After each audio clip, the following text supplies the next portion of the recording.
Afin de se prendre en charge eux-mêmes les années à venir, les étudiants du groupe 2IFE, 2IAE ont été sensibilisés à l'entrepreneuriat. Nous en parlerons dans ce journal.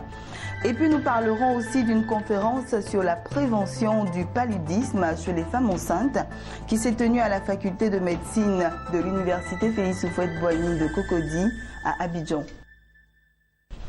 Voici pour le sommaire. Bonsoir à tous et merci de vous informer sur Business 24 Africa.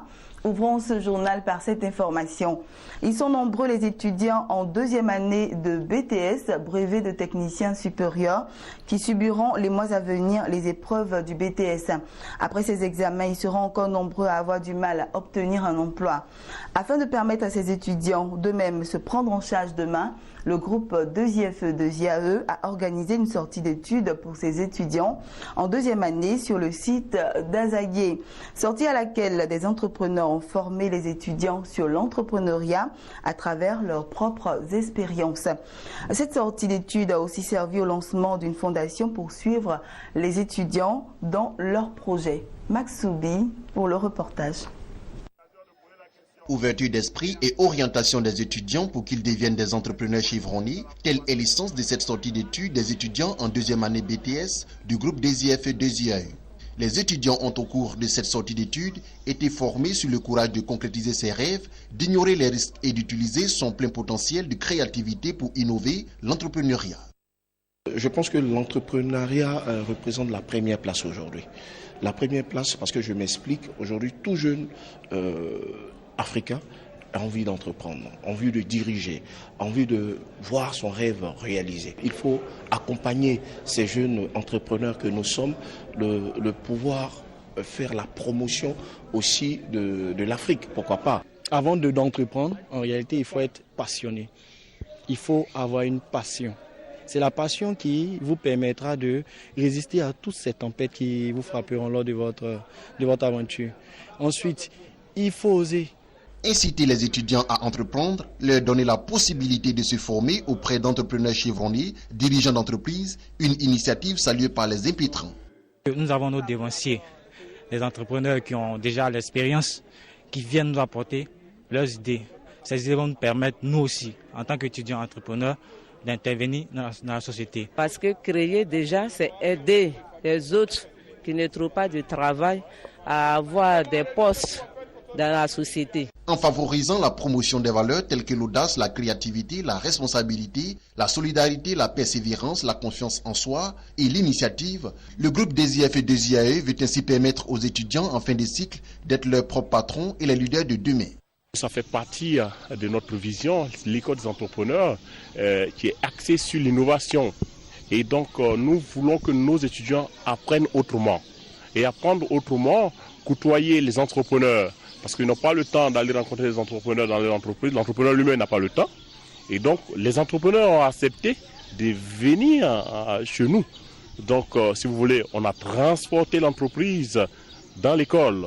Et c'est ce que nous attendons, ce qu'on attend, que nos étudiants changent de mentalité, apprennent auprès de ces entrepreneurs et pourquoi pas dire, créer un déclic dans leur esprit ce jour-là pour dire « Waouh, moi je vais devenir entrepreneur comme ce monsieur ». Plusieurs innovations ont été annoncées, tel le lancement d'une fondation pour suivre les étudiants dans leurs projets. Autre innovation, à partir de la prochaine année académique, au groupe 2IFE et 2IAE, les projets de fin de cycle débuteront dès la première année. Une note de santé dans ce journal. C'est un problème de santé publique. Malgré les avancées, le paludisme continue de sévir de façon active en Côte d'Ivoire. Il est le premier motif des consultations avec 57% de morbidité. Les plus vulnérables sont les femmes enceintes. Une conférence sur le sujet a réuni étudiants et enseignants. C'était ce vendredi à la faculté de médecine d'Abidjan. Jean-Charles Sibaï et Lawani Babatunde. C'est un amphithéâtre de la faculté de médecine d'Abidjan Archicomble qui a participé à la conférence sur la prévention du paludisme chez la femme enceinte. C'est que le sujet est un problème de santé publique en Côte d'Ivoire. Malgré des progrès dans la riposte contre la maladie, elle continue de sévir de façon active chez les femmes enceintes. Et pourtant, ce ne sont pas les solutions qui font défaut. Le paludisme est une affection très fréquente en Côte d'Ivoire. Elle atteint environ 7% des femmes enceintes. En comparaison, le sida autour de 4%. Et donc, ça vous dit que c'est une affection très très fréquente qui attaque une patiente qui est déjà vulnérable, qui est la femme enceinte, du fait de la grossesse et qui l'expose à beaucoup de complications. Notamment cette femme enceinte qui peut être déjà anémiée par des crises d'accès palus dans le passé, sera affaiblie par la grossesse et donc devient très vulnérable au paludisme. C'est la première cause de consultation en Côte d'Ivoire.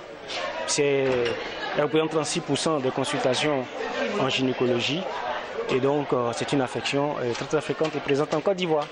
Cette conférence est à l'initiative du réseau des étudiants en médecine contre les maladies infectieuses. Face au paludisme, l'organisation a décidé de s'engager dans la prévention à travers la sensibilisation. Le réseau des étudiants en médecine, c'est un groupe d'étudiants en médecine qui s'est donné pour objectif de réduire l'incidence des maladies infectieuses en Côte d'Ivoire par des actions de proximité et aussi par des programmes académiques. C'est-à-dire on se forme nous-mêmes et on va à la rencontre des populations pour les sensibiliser sur les différents moyens de prévention contre les maladies infectieuses. Afin d'atteindre leurs objectifs, les membres du réseau des étudiants en médecine contre les maladies infectieuses ont fait le choix d'un parrain, Fabrice Sawignon, directeur général de Vodou Group et jeune mania ivoirien des médias. J'ai vraiment 3 raisons qui m'ont motivé. La première raison est essentiellement liée au fait que c'est la jeunesse. C'est une jeunesse consciente, consciencieuse, donc qui étudie, donc qui est étudiante, et puis donc qui aussi s'organise, donc se met ensemble pour essayer de régler des problèmes. Donc il faut encourager les jeunes donc qui s'organisent et qui ont envie effectivement d'adresser des problématiques de santé publique à les prendre en charge. Donc il y a une volonté de soutien. Ensuite il y a un deuxième point, c'est un point lié notamment à mes croyances personnelles. Je pense fondamentalement que l'éducation et la santé sont les 2 premiers piliers de développement. Avoir une population en bonne santé et bien formée est essentiel. Toutes les activités qui vont toucher donc à l'éducation. La troisième, c'est que c'est un fléau qui touche quand même une grande partie de la population, la plus démunie en général. On parle de maladies infectieuses, notamment la plus grande d'entre elles, le paludisme.